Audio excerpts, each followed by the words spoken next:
Hello. Hey, welcome to BLOOMBOX. I'm Kalandra. I'm Leanne. We have had this idea for a while to do this blog kind of in conjunction with our sister circle, which is called the Bloom Sister Circle, and had the idea to call it BLOOMBOX because not that we're getting up on our soapbox, but we're getting up in our Bloom box because we're huge advocates of the idea of grow through what you go through. So the whole idea of blooming is kind of a theme for us. So that's what we decided to call it. So bloom box, Yeah, soapbox, whatever you want to associate it with. yeah. I love the full circle of the explanation. But hi. Right now, we are in our studio spaces. We're in our space at our downtown home, and we wanted to talk today on a topic that's a little relevant. New year, new year, new you. Nah, we're not doing that. That's not what we're doing. We kind of wanted to lean in and talk a little bit more on why that's not the best way to approach the new year and what you can do to approach it better or approach it in a more intentional way that will have lasting results as opposed to, trickling out by the beginning of February. Yeah, and I started, I can't remember whose idea it was, and I know a lot of people do it, so I'm not like an innovator with this or anything. I feel like it was a friend of mine. Doesn't really matter, I guess. So I had a friend, or I saw it somewhere about instead of having a resolution, you kind of come up with a theme for the year based on a word. Could be more than one word, because I find that resolutions tend to make us feel defeated because a lot of resolutions kind of center around fitness and getting healthier, which I'm all for doing. Sure.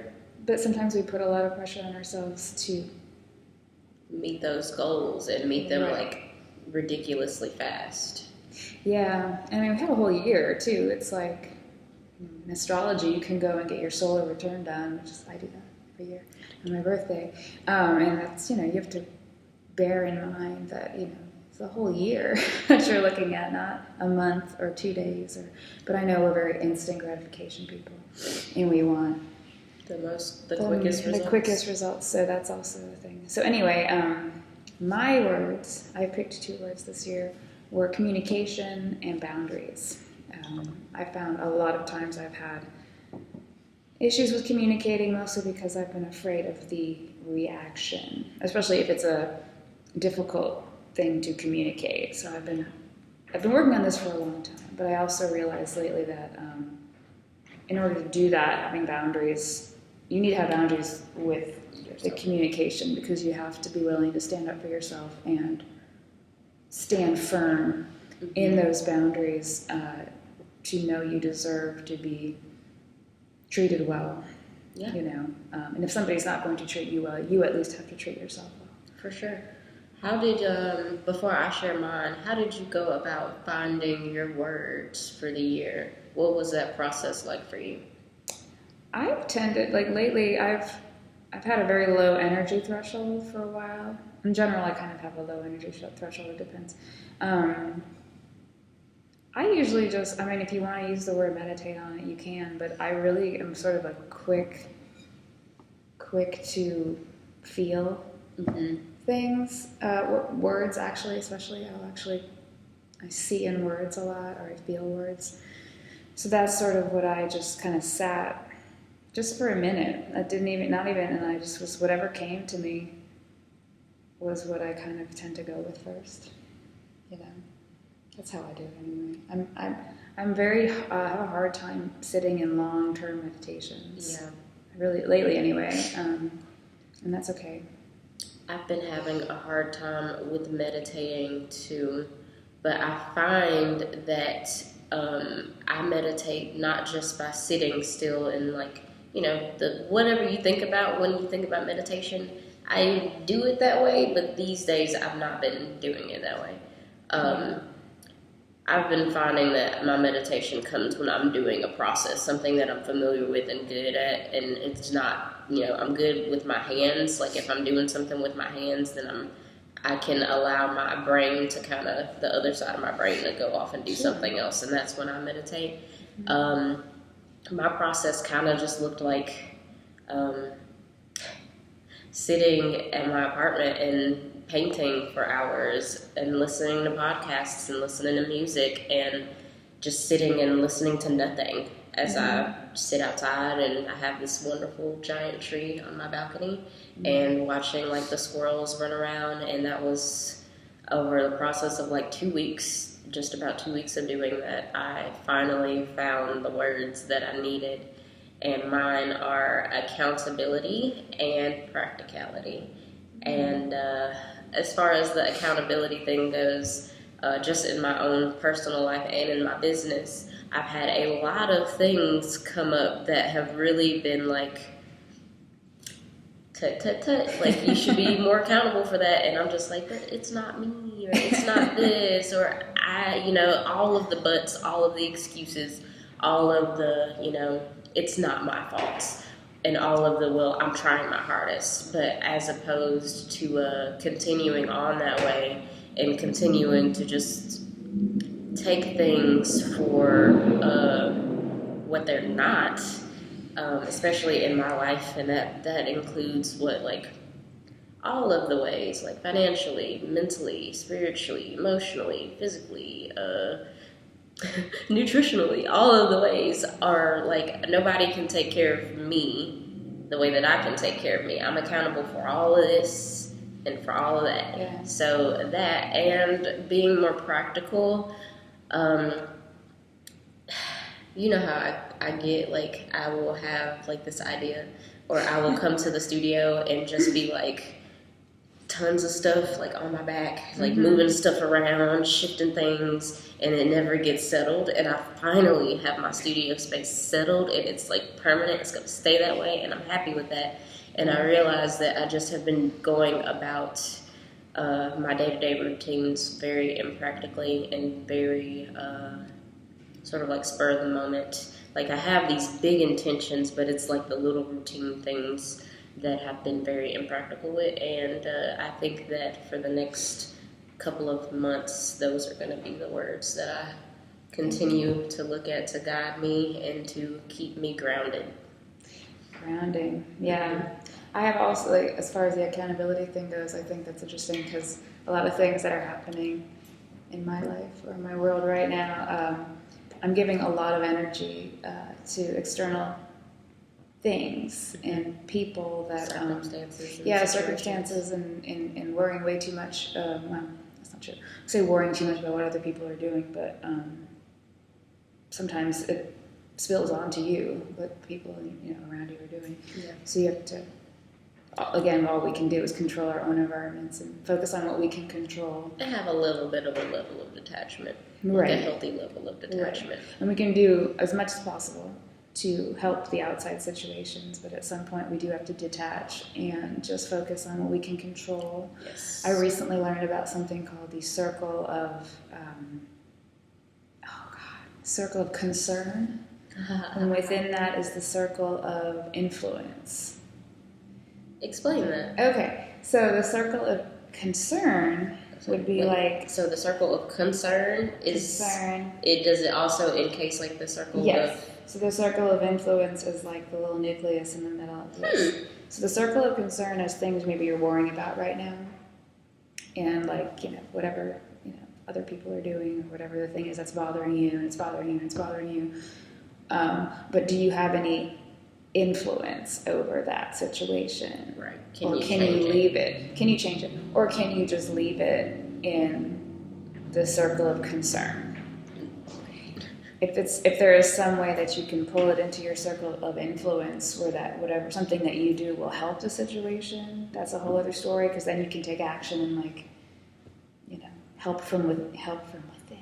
Yeah, true. Otherwise, we have to just leave it in the circle of concern. And I may be describing it incorrectly, but that's basically, it was sort of helpful for me to sort of detach a little bit from a couple of things, because I'm just like, nothing I do is going to help this outside situation anymore. Right. Yes, it's, is it affecting me?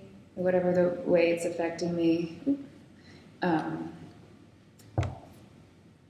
Let it be. Do as much as I can do to help myself and take care of myself, and keep moving forward. Especially if you have like a low energy threshold. Yes. But on the same note, I have a bit of a higher energy threshold, and it still bites me in the ass sometimes with this. No, I'm saying ultimately I still have the same scenario happen. Mm-hmm. So it's really just like learning what your boundary. I want to talk about that more. The circles of intent and stuff. Well, my whole just one more thing about that too, because I find my energy threshold tends to get low with those things because I tend to give all my energy to other people more than myself a lot of the time. So I'm sort of weirdly hardwired, like a people pleaser, I guess. And I'm still trying to recover from that. And I didn't realize I was still doing that with like situations that really have nothing to do with me ultimately. But I was so frustrated about them, and I was focused so much on this one little nucleus of the problem that's causing me grief for whatever reason, because it wasn't, whatever was affecting me. But I was exhausting myself thinking about all these external folks and why they're behaving this way and blah, blah, blah. And instead of just coming back to like myself and handling it from within, which we had on our list. Nice. Yeah. And what was your word again? Communication and boundaries. Full circle. Yeah. So learning how to like speak your piece and speak your mind in a constructive way. That's where I always struggle with. Like, how do I express my anger in a way that's true to myself, and I'm not say a loving way, but I'm not an aggressive person. So I feel like I get walked on a little bit sometimes because of that, and I'm trying to like stand firm in my boundaries about, no, I have every right to be upset about this and every right to express my upset and stand firm in that and not backtrack and try to apologize for being angry or whatever it is. Or feel guilty or feel shameful about your own feelings. Or feeling worried about people not liking me. So I can see the communication part being a two-way street, like being able to properly communicate with yourself about communicating. Sure. You have to communicate with yourself first about communicating with other people. Because you have to figure out, why am I feeling this way? Like, why is it bothering me so much? Oh, I think it's bothering me because it's reminding me of something that happened forever ago, and I'm reacting as much to that situation as I am to this because I didn't respond properly in the last, or whatever it is, or it hurt me so much that I need to protect myself now, and I'm going to stand firm in my boundaries. There you go. Yeah. There you go. Sometimes we can go overboard. That's something for another time. That's a whole other topic. Yeah. So as far as finding your word goes, the biggest piece of advice that I can give you actually just came to me a couple days ago. So last night I hosted or co-hosted with a fellow creative at the Andress a vision board party. We had a vision board party. It was great. And I have been thinking about vision boards. Like, it seems like really, it's giving Pinterest. It's thinking, like, it gives me the vibe of Pinterest. You got your color palettes and your pretty fonts and your nice romanticized imagery and stuff like that. But that's not at all what a vision board is. I will talk more about that process later. But I highly recommend, if you have not done a vision board for the new year, I recommend that you do one. And I recommend that you do one, not even for the whole year. Don't do it for the whole year. Do it for the season. Do it for the season. Do it for a few months. Do it for half the year at the most, but do not do it for the whole year. That's going to help you to stay focused. It's going to make your goal a lot more digestible. The only way that I can explain this, I'm a gamer. The only way I can explain this is, in order for you to get to your next level, you have got to meet the requirements of the next level first. So let's say one of the things that I really wanted to focus on for myself was outside of the accountability and practicality. Those are my big words. Those are my big focuses.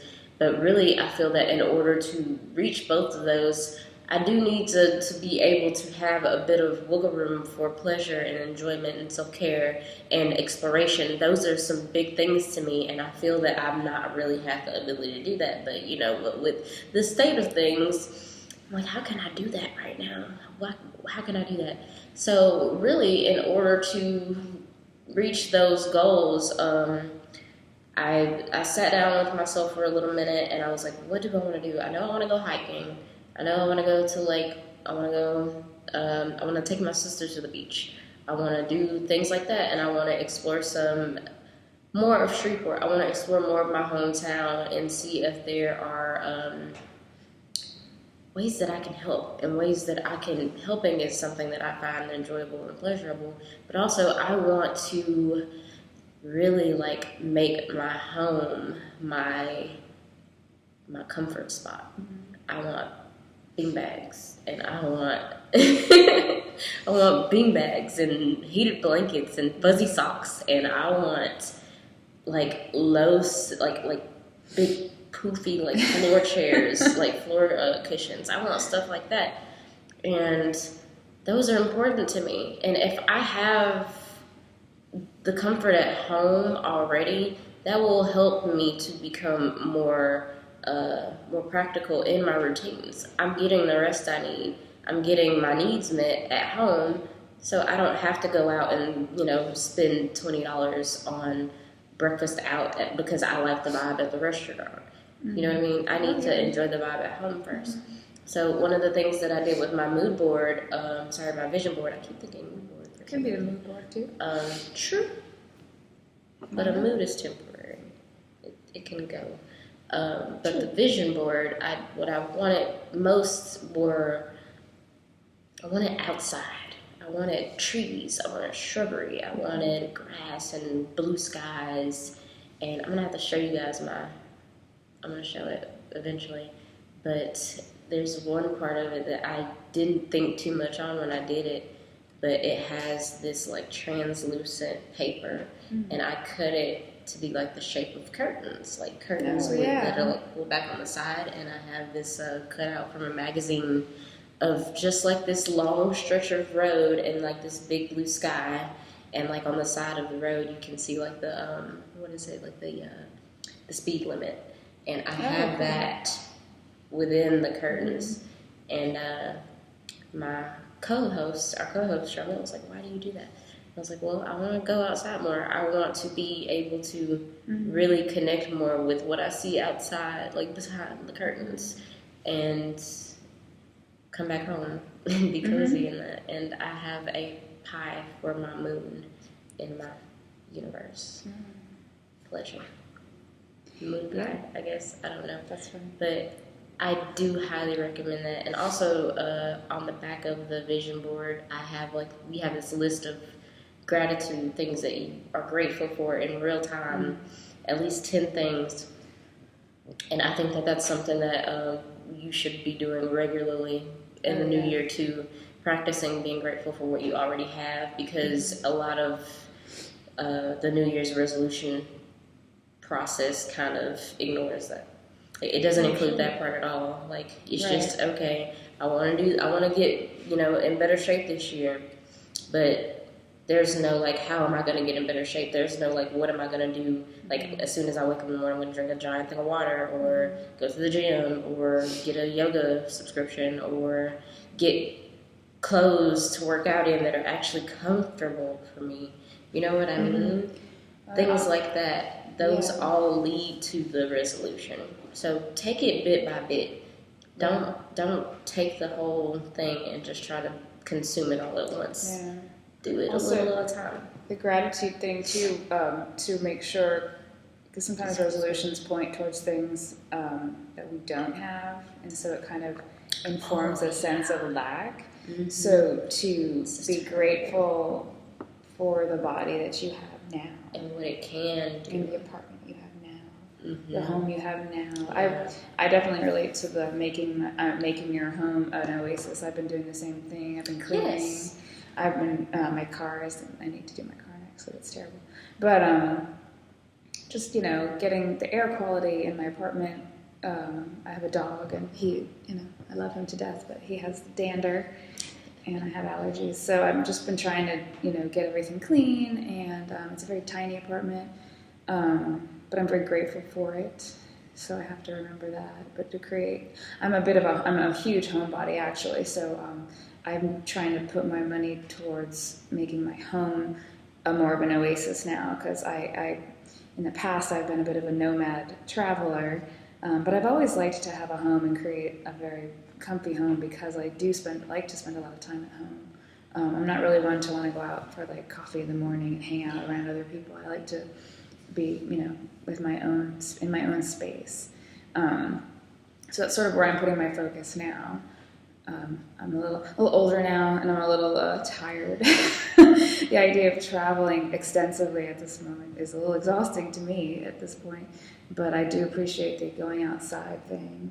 And with everything with the pandemic still going on, traveling makes me a little anxious. So I totally get the idea of exploring your current surroundings.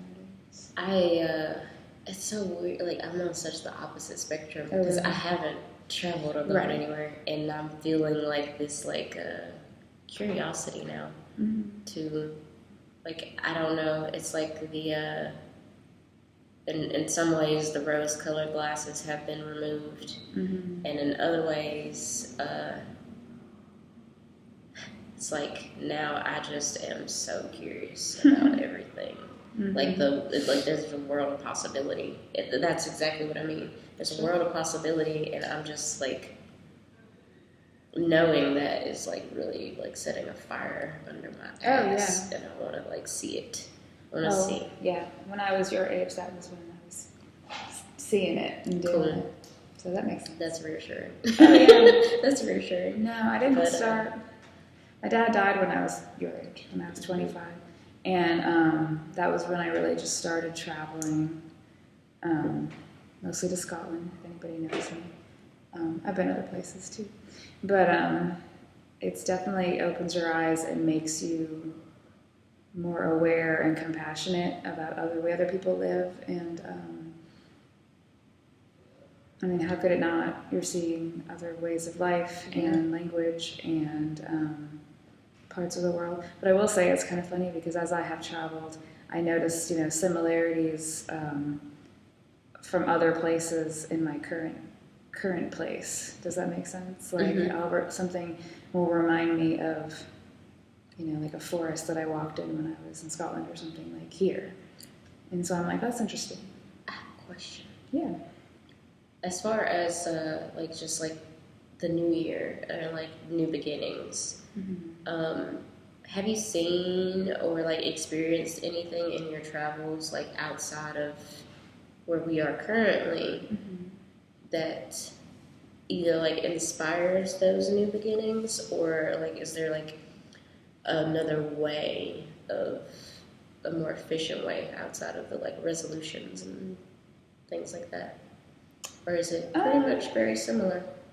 Well, a lot of the things that have informed my life from travel, honestly, has been the people that I've met. And some of them were not even from the country that I was in. They were, I'll give Scotland, obviously, as an example, because it's the place I spent the most time and adore. But one of the retreats that I went on to Iona, the first time I ever went to Iona, actually, was a retreat with folks who were much older than me. So that actually has also informed my life in terms of learning from people younger and older, because Iona actually is a place of people of all ages come together to work there, and we all like spend time together and listen to each other. At least this was my experience. We listened to each other and really did learn from each other and had a respect for both directions.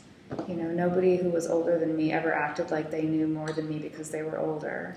I love that. But I also respected the fact that they clearly did know more than me in certain respects, because they lived longer. Yeah, but they completely went the other way and learned new things from the younger people. So that was a big lesson. It's amazing. And I have friends of all ages too. So that kind of informed me. But I also, on that specific retreat, I also really it instilled in me that life never stops having new beginnings. Like, you don't have to pack it in when you are of retirement age. I mean, that's just another chapter. Yeah. And that was very inspiring to me. The women who I met, I learned a lot about relationships and life, and some of these ladies were really looking at their that particular moment in time as a fresh beginning, because some of them were, you know, starting new things. One of them had actually just gotten married, and she was in her 60s for the first time.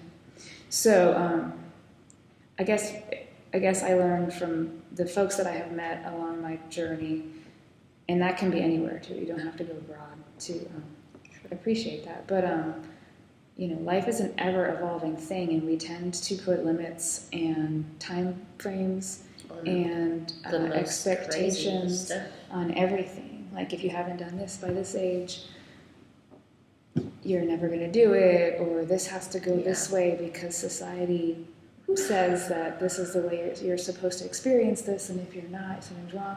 I mean, the amount of bullshit, pressure we put on ourselves and on other people to behave the way we think they should be behaving is incredible.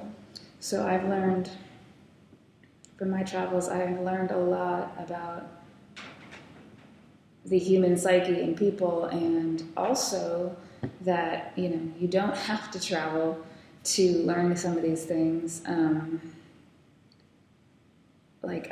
I think Instagram life and social media kind of make people feel bad sometimes if they aren't traveling the same way other people are. Or looking a certain way, or participating in a certain trend, or living a specific lifestyle, or even like raising your children in a certain way, or have this certain amount of money, have access to these resources. It's a lot.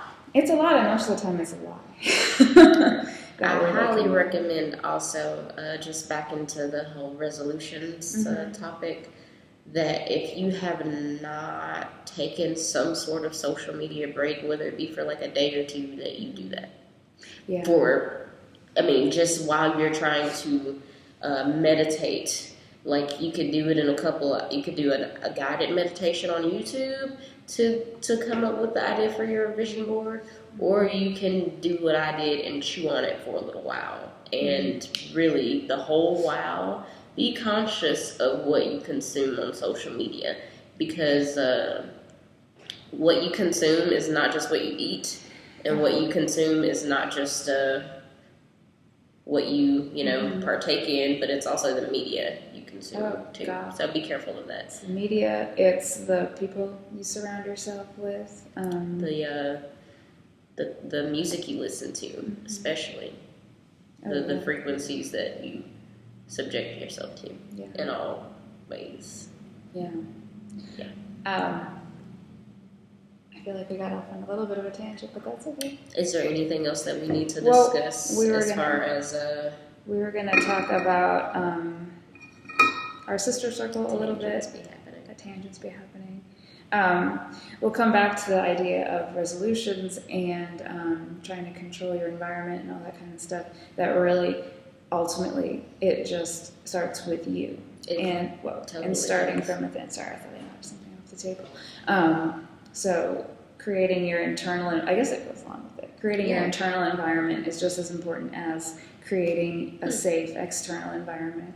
And we went off on a tangent, but we came right back to it. We have our first sister circle of the new year next Sunday, the 23rd, and the theme is "I am the one that I've been waiting for," which really speaks a lot to us from a lot of perspectives. Being women, and being entrepreneurs, and being on our own, and being here in this time of existence for humans. Right. Trying to stay grounded and tap into our feminine side and our feminine power to help in what is called the heroine's journey. Oh, man.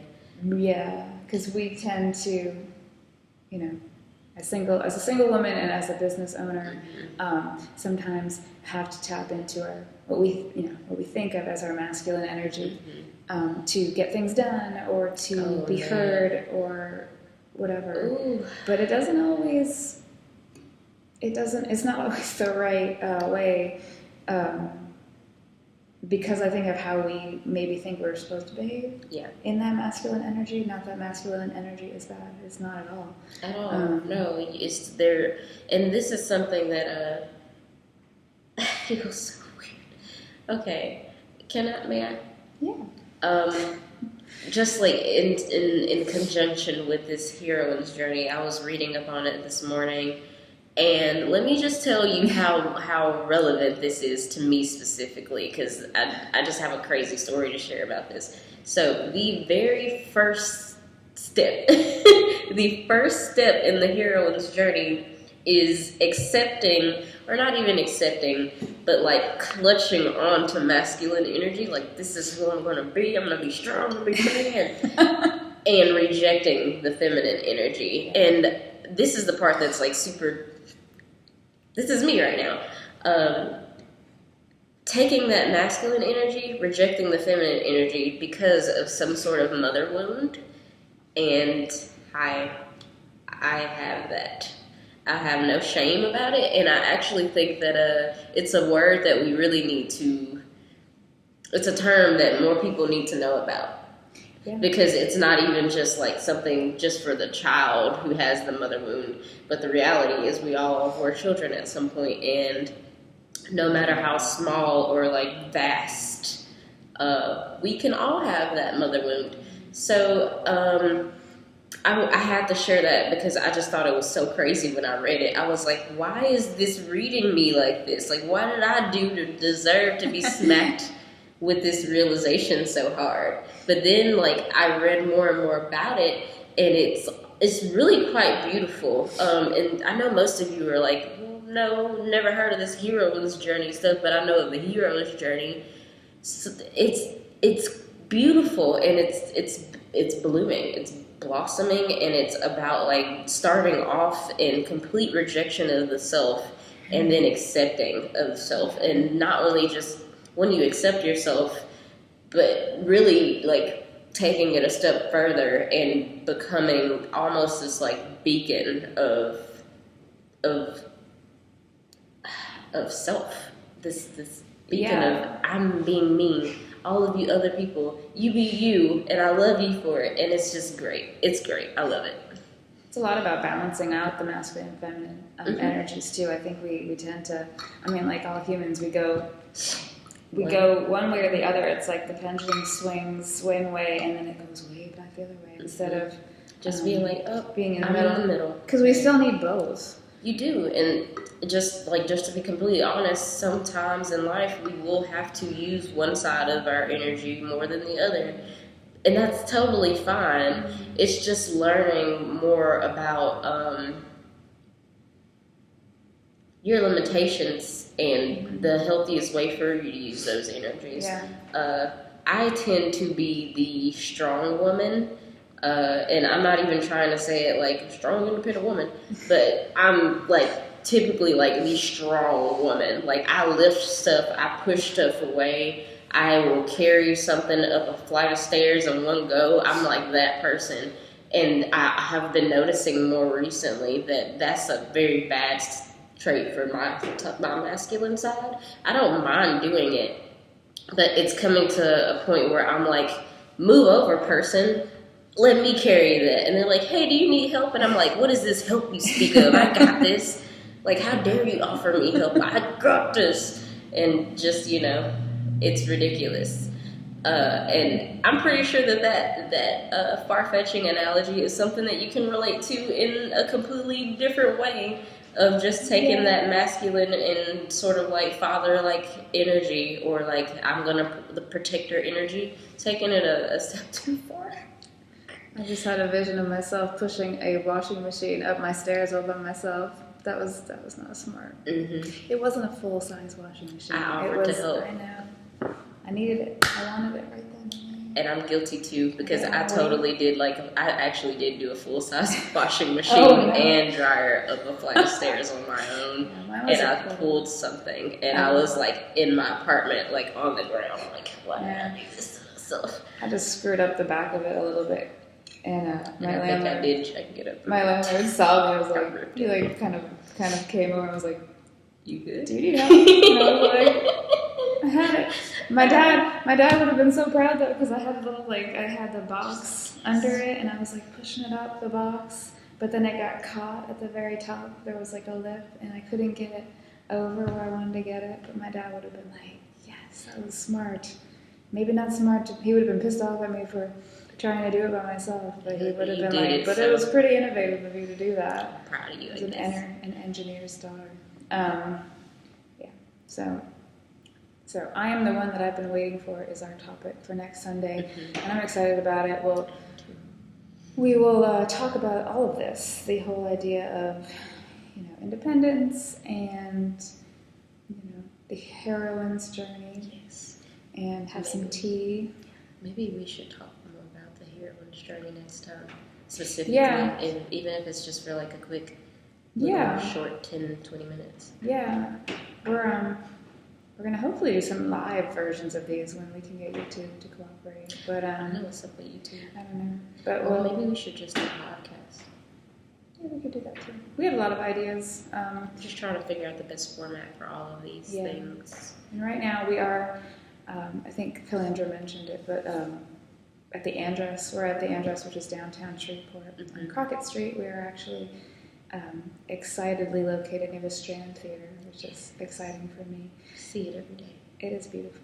But we are here every Saturday in our studio spaces, and we are going to have a themed market the second Saturday of every month. We're on at second Saturdays, and we just had our first, that was self-care. Yes. And in February? In February, it's going to be Black History, Culture, and Art. There are a few Black artists here. There are a couple of us, and we wanted to get together and just give you guys a unique experience, as well as some other things. I have them up my sleeve, but I'm not ready to share yet because it's not a complete idea. It's just a bunch of things floating around that I have to kind of catch and put together somehow. We should do a painting of that. Oh. That would be cool. Or a video. Do you remember that first painting that I did? The first big one? That sold as soon as I moved into the studio space at CNC? No. It was called Black Mother Earth, and it was this woman in the fetal position in the center of the universe with the sunflowers and stuff. I do remember that. It just made me think of that, the floating element, because when I think of floating, I think of her just... Maybe that's a way to get your ideas out of your head, is to paint them. Yeah, well, I'm not sure that's what you do.